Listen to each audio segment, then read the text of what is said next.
여러분 안녕하세요. 사회문화 B 8번째 수업 시간입니다. 우리가 공부하고 있는 단원 대단원 3단원의 오늘 마지막 시간입니다. 세 번째 문화 변동의 이해 부분 오늘까지 수업을 하고 3단원 마무리하도록 하겠습니다. 사회문화 교과서는 123쪽입니다.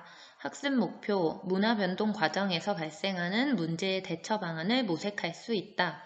오늘은 문화 변동을 하면서 생길 수 있는 문제와 그 문제를 어떻게 대처할 수 있을지 이 부분을 살펴볼 거고요. 오늘 하는 부분은 내용이 많지 않아서 핵심 개념도 이 밑에 있는 두 가지를 기억해 주시면 됩니다. 첫 번째로 문화지체 현상인데요. 문화지체 현상에는 별 2개, 아노미 현상에는 별 1의 중요성이 있다고 말을 할 수 있겠습니다. 문화지체랑 아노미 2개 다 중요한데 문화지체가 조금 더 시험에 자주 출제되는 용어이기 때문에 개념을 정확히 인지하고 이것 역시 우리가 사례를 몇 가지 기억해 두는 게 좋겠습니다.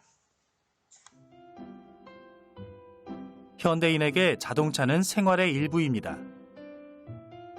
그런데 평소에는 점잖은 사람도 운전대만 잡으면 상대방에게 눈을 부라리고 욕설을 하기도 합니다. 또한 불법 주정차와 난폭운전, 음주운전 등에 따른 피해도 끊이지 않습니다. 이러한 문제점을 문화 변동과 관련하여 어떻게 설명할 수 있을까요? 교과서 123쪽입니다. 영상에서 본 것처럼 평소에는 그렇지 않은 사람인데도 자동차 운전을 할 때는 화를 많이 내고 욕설을 하고 난폭 운전을 하는 사람들도 있고요. 요즘에 유명 연예인들을 비롯해서 주변에 수많은 사람들이 음주운전을 해서 큰 사고를 내거나 누군가를 다치게 하는 경우들도 있죠. 자, 이러한 문제점이 왜 나타났는지 문화 변동과 관련하여 설명을 해보자면 과거에 비해서 이 자동차 기술, 자동차를 만드는 기술은 굉장히 뛰어나게 발전을 한 것에 비해서 사람들의 운전의식 변화가 많이 발전하지 못했기 때문이에요. 자, 이런 내용을 오늘 우리 본문에서 더 살펴보도록 하겠습니다. 문화가 변할 때 기술은 빨리 변하는데 그에 따르지 못하는 우리의 의식 발전의 속도, 이게 오늘 배울 가장 중요한 내용입니다. 자, 본문을 보면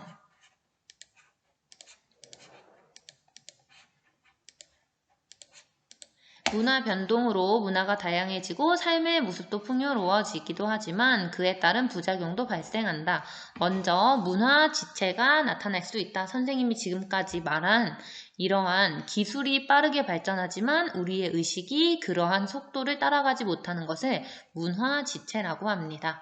일반적으로 의식주나 기술 등의 물질 문화는 빠르게 변동하지만 제도나 규범 및 가치관 같은 비물질 문화는 상대적으로 변화 속도가 느리다.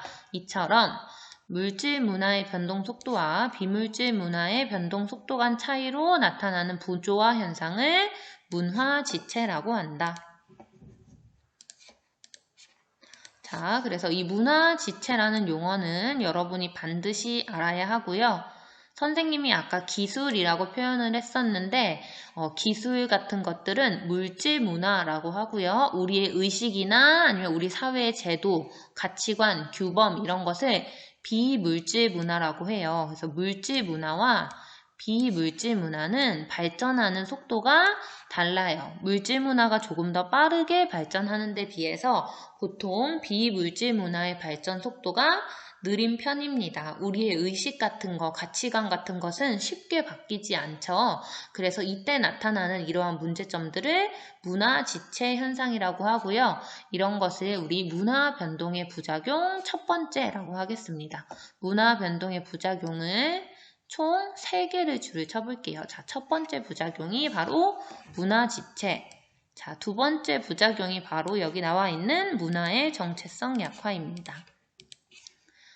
문화 정체성 약화, 문화 변동 과정에서 당연히 새로운 문화 요소들이 많이 유입이 될 거고요. 그 과정에서 원래 기존에 가지고 있던 자기 문화에 대한 자부심과 긍지가 줄어들어 자기 문화를 보존하고 발전시키려는 의지가 약해진다. 그러면서 우리 문화의 정체성이 약해질 그럴 우려가 있다라고 하는 게 문화 변동의 두 번째 문제점이 되겠습니다. 123쪽 아래쪽에 탐구활동 보겠습니다. 자, 한국은 아파트 왕국이다. 아파트가 본격적으로 들어서기 시작한 것은 1970년대 중반부터로 도입된 지 40년도 되지 않았는데 사람들의 주거지가 현재는 온통 아파트로 변했다. 그런데 주거 환경은 급격히 변동했지만 사람들의 행동이나 태도는 단독 주거 시절에서 크게 벗어나지 못했다. 여기에 줄 쳐주면 되겠죠. 사람들의 행동이나 생활 태도는 단독 주거 시절에서 크게 벗어나지 못했다. 자, 40년도 되지 않아 사람들의 주거지가 굉장히 급격하게 온통 아파트로 변했다. 이것은 물질 문화가 빠르게 변화한 거고요. 그에 반해서 우리의 행동, 태도 이런 것들은 예전과 별반 다를 게 없다라는 것, 이거는 비물질 문화를 얘기하는 거죠. 비물질 문화의 속도는 굉장히 더딘 편이다라는 거예요. 취침 시간에 쿵쿵대며 걷기도 하고 심야 세탁을 하기도 한다. 그 사이 이웃은 점점 야수로 변한다. 빠른 물질 문화의 변화 속도를 거주 문화가 따라잡지 못해 일어나는 이와 같은 현상, 여기도 줄을 치겠습니다. 빠른 물질 문화의 변화 속도를 거주 문화가 따라잡지 못해 일어나는 이와 같은 현상, 이런 현상을 우리 뭐라고 했죠? 오늘 가장 중요한 단어라고 했어요. 이번 시간에 문화지체라고 합니다. 자, 층간소음을 문화지체로 보는 이유는요. 아파트와 같은 이런 물질 문화의 속도에 비해서 그곳에 살아가는 사람들의 의식이나 태도가 빠르게 변화하지 못하고 아파트에 사는 사람들은 윗집, 아랫집, 옆집 정말 가까이서 붙어 사는 다른 사람들을 고려하고 이제 배려하는 게 몸에 배어 있어야 하는데 단독 주거 때처럼 내가 혼자 사는 것처럼 자유롭고 편안하게 생활을 하면서 이웃들한테 피해를 주게 되는 거죠. 이웃에게 피해가 가지 않는 선에서 자신의 자유를 지켜야 하지만 우리는 원래 아파트에 산 역사가 오래되지는 않아서 그런 습관이 아직은 덜 되어 있는 거예요. 그래서 아파트는 정말 고층의 멋진 아파트 빌딩들이 빠르게 들어서는 거에 비해서 그곳에 살아가는 우리는 그곳에 살기에 걸맞은 의식이나 태도를 가지고 있지 못한 거죠. 자, 그 다음 문화 변동의 부작용이 문화지체, 문화 정체성의 약화 사례를 한 가지씩 발표해보자. 이런 얘기가 있는데요. 이거는 선생님이 사진과 뉴스를 보면서 한 번 더 얘기를 해보도록 하겠습니다. 최근에 한 식당 주인이 SNS에 올린 사진입니다. 한 건설업체가 수백 명의 식사 자리를 예약하고도 나타나지 않았다는 건데 사진 속의 이 상황은 업체 측이 위약금을 내고 원만히 해결됐지만 예약을 한 뒤 나타나지 않는 이른바 노쇼가 여러 분야에서 빈번히 일어나고 있습니다. 업체는 물론 다른 고객에게까지 피해를 끼치는 노쇼 문제를 먼저 정혜경 기자가 보도합니다. 서울의 한 네일숍. 최근 예약한 손님이 나타나지 않는 노쇼가 잇따르면서 손해가 이만저만이 아닙니다. 예약을 해놓고 한 번이라도 나타나지 않는 손님은 앞으로 받지 않기로 했습니다. 제가 진짜 최고 하루에 3번 이상도 그렇게 노쇼가 발생한 적도 있을 정도니까 마음 다치고 우선 매출에도 피해가 오고 하기 때문에 대부분 예약제인 이 미용실도 노쇼로 인한 피해가 적지 않습니다. 주말에 있는 경우에는 저희가 정말 타격이 크다고 봅니다.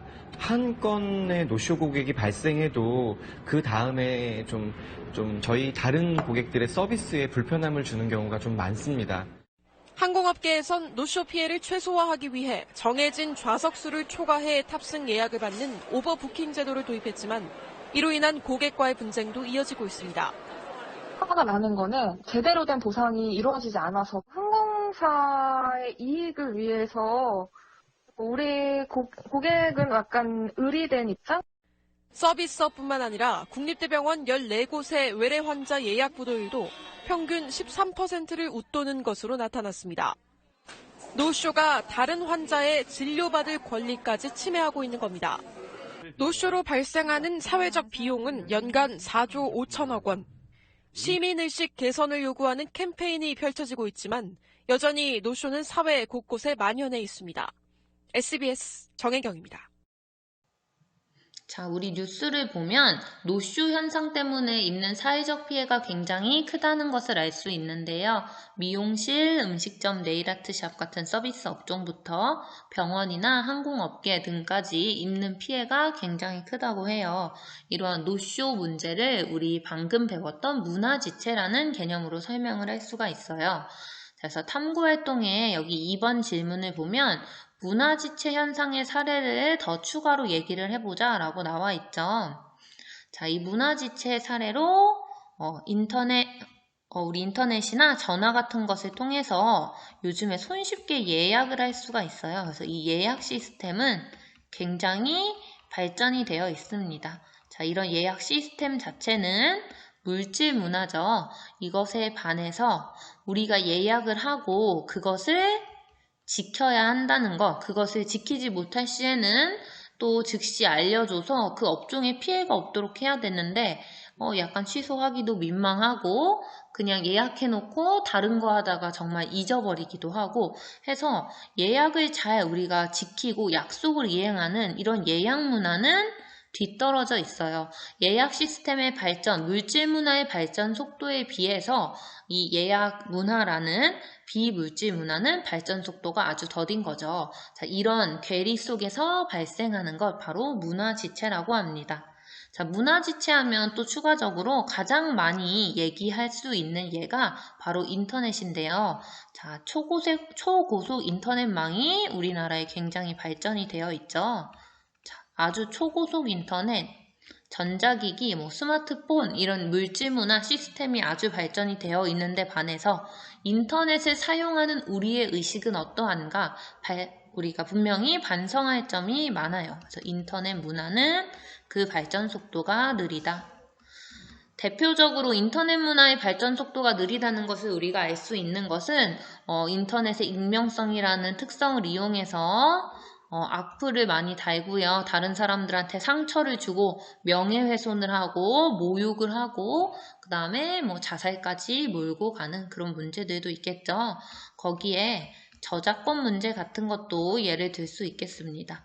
인터넷을 통해서 우리 수많은 정보를 얻을 수 있게 되었는데 다른 사람들이 만든 음악이나 영상이나 아니면 글이나 이런 여러 가지 지적 재산권을 우리가 허가받지 않고 대가를 지불하지 않고 무단으로 복제하고 사용하는 경우가 굉장히 많죠.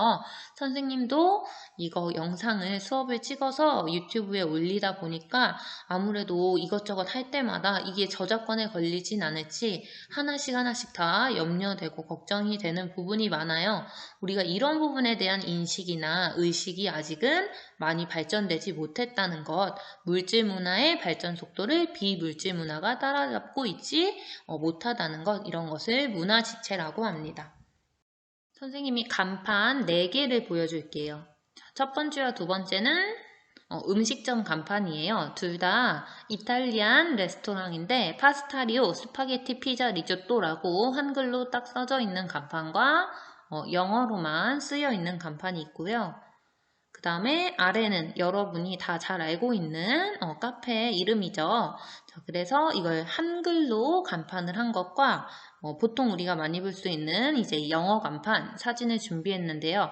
내가 만약 가게를 차린다면 왼쪽에 있는 한글 간판을 쓸지 오른쪽에 있는 영어 간판을 선호할지를 생각해보면 누구나 답은 비슷할 거라고 생각을 합니다. 본인은 아니라고 할지라도 대부분의 경향을 따져본다면 오른쪽을 선호하지 않을까 생각을 해요. 자, 왜냐면 우리 오른쪽이 더 세련되고 뭔가 있어 보이고 좋아 보이고 고급스러워 보인다라고 생각하는 경우가 많죠. 선생님도 거기에서 자유로울 수는 없는 것 같아요. 자, 우리가 이렇게 우리말로 된 간판보다 외국어로 된 간판이나 이름을 더 세련됐다고 생각하는 것, 이게 바로 문화 변동의 두 번째 문제점 중에 수많은 문화 요소들이 도입되면서 우리 문화에 대한 자부심과 긍지가 줄어들고 문화적 정체성이 약화된다라는 두 번째 문제점과 관련된 사례라고 볼 수 있겠습니다. 교과서 124쪽입니다. 문화 변동의 세 번째 문제점을 볼 건데요. 자, 세 번째로 우리 학습 목표 볼 때 나왔었던 개념인 아노미 현상이 바로 문화 변동이 발생시킬 수 있는 세 번째 문제점입니다. 자, 아노미라는 것은 굉장히 혼란스러운 상태를 말해요. 급격한 문화 변동이 발생할 때 기존의 전통적인 규범과 가치관이 무너지고 새로운 규범과 가치관이 아직 정립되지 못하여 규범의 혼란이 발생하는 상황, 이것을 가리키는데요. 문화가 변하면 안정된 게 아니고 되게 복잡한 상황이겠죠. 정신이 없는 와중에 기존에 있던 전통적인 규범은 다 무너졌는데 변화된 새로운 규범과 가치관이 아직은 정립되지 못해서 우리가 어떤 규범을 따라야 될지 어떤 가치관을 가져야 하는 것인지 아직은 그게 딱 정해지지 않아서 아주 혼란스러운 상황을 가리킵니다. 변화하는 과정에서는 이런 상황이 생길 수가 있겠죠. 우리 이런 상황을 아노미라고 하고요. 이런 아노미가 문화 지체의 세 번째 문제점이 문화 변동의 세 번째 문제점이 되겠습니다. 자, 이러한 문화 변동으로 나타나는 대처 방안은 조금 원론적인 얘기여서 책 읽으면서 간단하게 줄을 치고 넘어갈게요. 자, 네 번째 줄에 보면 특히 위의 내용은 정보통신 기술로 지금 예전보다 더 빠르게 문화 변동이 일어나고 있다는 거고요. 그 와중에 일어나는 문제점을 해결하기 위해서는 문화 변동에 능동적으로 대처하는 자세가 필요하다. 자, 여기에 줄을 치고요. 우리가 능동적인 자세로 문제 해결을 위해 노력해야 한다라는 얘기겠고요. 우리 아까 문화 지체가 문제점이라고 했으니까 그에 대한 부작용을 해소하기 위해서는 여기 내려와서 줄을 칠게요. 물질 문화의 변동에 적응할 수 있도록 새로운 가치나 규범 등을 확립해야 한다. 자, 왜냐하면 문화 지체라는 것이 물질 문화는 발전했는데 비물질 문화가 그만큼 발전하지 못한 것을 가리키는 것이었죠. 그래서 물질 문화만큼 비물질 문화인 가치나 규범도 제대로 확립될 수 있도록 해야 한다라는 얘기겠고요. 자, 그 다음에 이어서 아노미 현상에 대처하려는 노력은 사회 구성원의 합의에 따라 새로운 규범을 확립해야 한다. 자, 아노미 현상은 문화가 급변하는 과정 속에서 전통의 규범은 사라지고 새로운 규범이 자리 잡지 못한 현상이니까 새로운 규범을 얼른 확립해라. 자, 이거를 대처 방안이라고 우리가 볼 수 있겠죠. 자, 선풀 달기 운동은 선생님이 생략할게요. 이게 왜 나왔는지는 우리 아까 한 얘기에서 추측할 수 있을 거예요. 우리 인터넷, 초고속 인터넷망이 발전한 것에 비해서 우리의 인터넷 문화는 아직은 발전이 굉장히 더딘 편이죠. 우리 악플 얘기도 했었죠. 그래서 그런 것을 없애고 우리의 의식 개선을 위해서 더 나은 사회를 위해서 선풀 달기 운동 같은 것들이 확산되고 있다. 이런 울산 매일 신문 기사였습니다. 오늘은 2020학년도 수능 기출문제로만 2개를 풀어보겠습니다.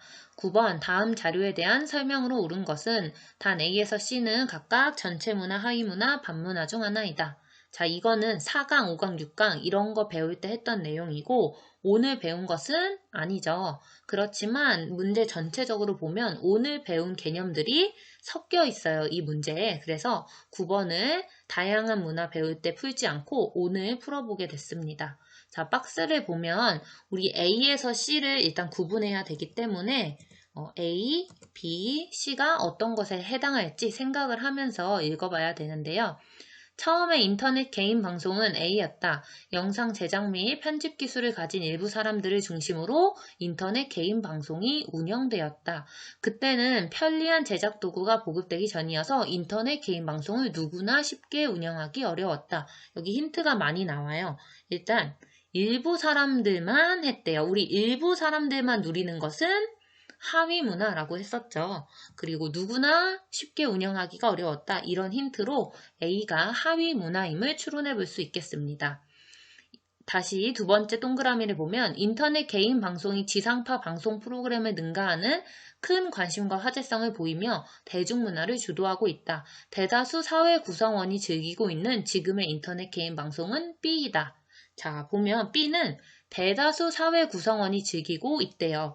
초반에는 인터넷 방송이라는 것이 일부 기술을 가진 사람들만 할 수 있는 하위 문화였다면 현재는 굉장히 대중화되어서 대다수의 사회 구성원들이 즐기는 문화가 되었다라고 합니다. 이것을 B라고 표현했기 때문에 대다수가 즐기는 문화 B는 전체 문화라고 할 수 있겠죠. 자, 그 다음 디귿 표시 있는 데를 보면 인터넷 개인 방송 제작 기술은 빠르게 발전하고 있지만 혐오 표현 남발, 가짜뉴스 유포 등을 규제할 법 제도는 미비한 상태이다. 자, 기술은 빠르게 발전하는데 법 제도가 미비하고요. 그 다음에 우리가 혐오 표현이라든지 가짜뉴스 유포 등 부적절한 내용들도 굉장히 많이 담겨 있는 경우가 있어요. 자, 이런 것 우리가 바로 오늘 배웠던 개념이죠. 자, 이렇게 기존 질서를 거부하며 사회적 무리를 빚는 인터넷 개인 방송은 C에 해당한다. 자, C는 지금 어떻게 표현이 되어 있냐면 기존 질서를 거부하고 사회적 무리를 빚는데요. 우리 이런 것을 반문화라고 했었죠. 그리고 우리 디귿 밑줄 친 부분에 빠른 기술 발전 속도에 비해서 법이라든지 우리의 의식 같은 비물질 문화의 발전 속도가 느린 것, 이게 바로 오늘 배운 문화 지체 현상이 되겠습니다.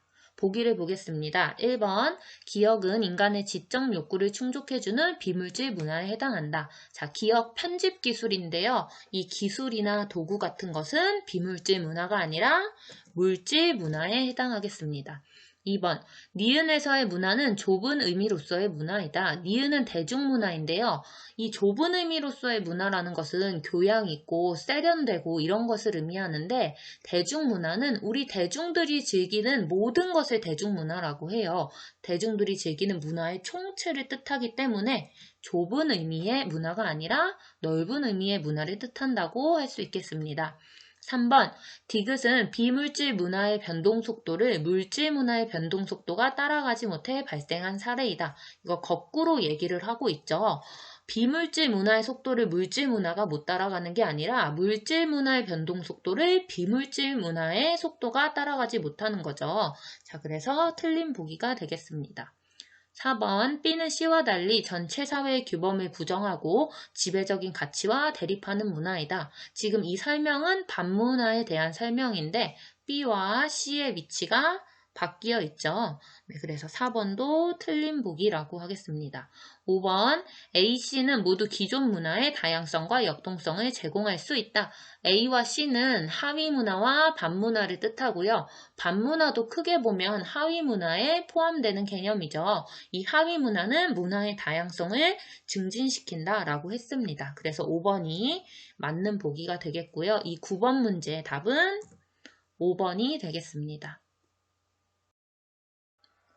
2020학년도 수능 사회문화 13번 문제 풀어보겠습니다.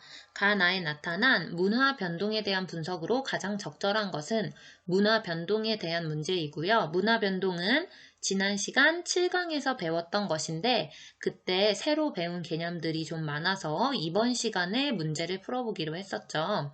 먼저 가를 보면 크루아상은 원래 오스트리아에서 먹기 시작한 빵이다. 이 크루아상 오른쪽에 사진을 선생님이 가져와 봤는데 프랑스의 거의 상징이라고 볼 수 있는 그런 빵으로 유명해요, 현재는. 하지만 이게 원래는 프랑스 빵이 아니라고 합니다. 자, 가를 다시 이어서 읽어보겠습니다. 이슬람 국가인 오스만 제국의 공격을 막아낸 오스트리아인들이 적국에게 모욕감을 주려고 이슬람 상징인 초승달 모양의 빵을 만들어 먹은 데서 유래했다고 한다. 이후 프랑스 왕세자와 혼인한 오스트리아의 공주 마리 앙투아네트가 자국의 제빵사를 데려오면서 이 빵이 프랑스에 널리 전해졌다. 이 빵이 프랑스에 전해진 원인은 바로 프랑스 왕세자와 오스트리아 공주가 결혼을 했기 때문이죠. 그러면서 오스트리아의 제빵사를 프랑스로 데려가서 이 빵이 프랑스로 전해진 것이기 때문에 우리 이 부분에서 문화가 전파되었는데 직접 전파되었다라는 것을 알 수 있죠. 자, 나를 보겠습니다. 베트남 음식인 바인미는 이것도 오른쪽에 사진을 가지고 왔는데요. 베트남식 샌드위치라고 할 수 있어요.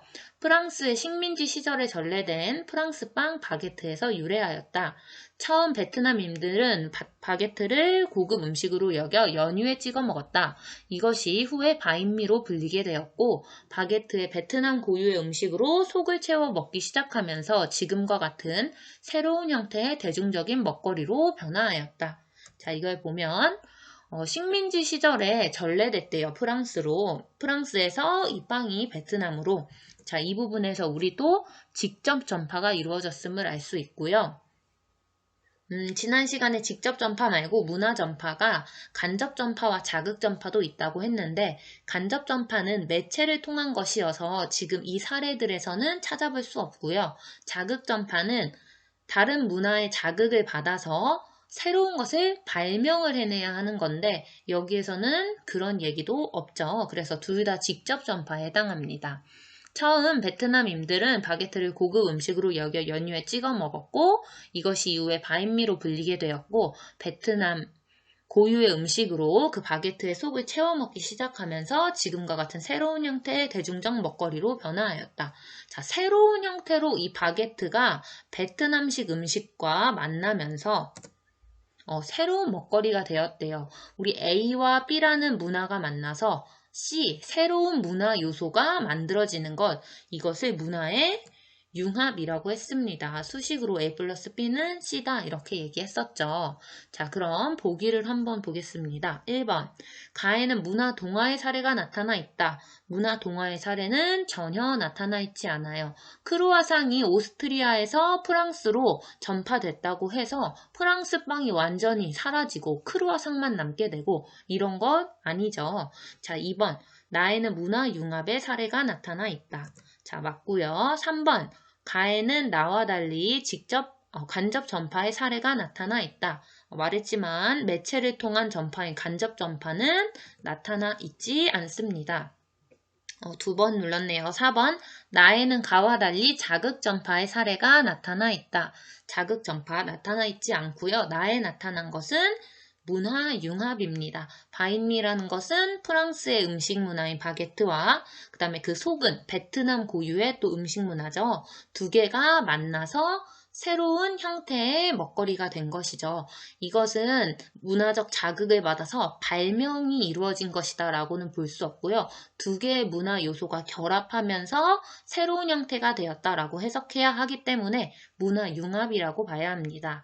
5번, 가나에는 모두 강제적 문화적 변의 사례가 나타나 있다. 강제적 문화적 변의 사례는 나타나 있지 않습니다. 따라서 답은 2번이 되겠습니다. 수업 듣느라 고생하셨습니다. 오늘은 특히나 더 고생했다는 얘기를 해주고 싶은데요. 오늘까지 해서 대단원 3단원이 끝났어요. 수능 사회문화 시험 범위의 20%를 끝마친 거나 다름없다고 할 수 있겠습니다. 선생님도 스스로에게 고생했다는 얘기를 해주고 싶은데 굉장히 짧고 그렇게 훌륭하지 못한 강의지만 선생님이 이 한 강을 만드는데 재주가 없고 기술이 없어서 6시간에서 8시간씩 투자를 해서 만들고 있어요.